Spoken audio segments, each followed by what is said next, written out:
اور ابھی آپ کو اہم خبر سے آگاہ کریں گے۔ ٹانک میں کل شام کو اغوا سیشن جج شاکر اللہ مروت تاحال بازیاب نہ ہو سکے۔ پولیس کی جانب سے کسی قسم کی پیش رفت سامنے نہیں آ سکی ہے۔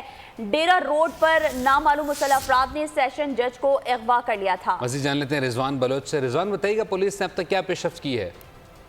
جی بالکل، یہ افسوسناک واقعہ کل سپہر 3:20 پہ پیش آیا جب سیشن جج جنوبی وزیرستان شاکر اللہ مروت ٹانک میں قائم سیشن کورٹ جنوبی وزیرستان کی عدالت سے واپس ڈیرہ اسماعیل خان اپنے گھر جا رہے تھے کہ تھانہ شیخ مرید اکبر کی حدود بگوال کے قریب تقریباً پولیس کے مطابق 25 سے 30 نامعلوم مسلح افراد نے انہیں اسلحے کے نوک پہ اغوا کر لیا اور ان کے ڈرائیور کو وہیں سرکاری گاڑی سمیت چھوڑ دیا۔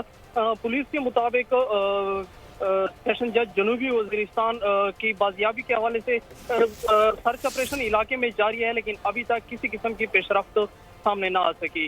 ٹھیک ہے رضوان، آپ کا بہت شکریہ۔ سبسکرائب کریں اور بیل دبائیں تاکہ کوئی خبر رہ نہ جائے۔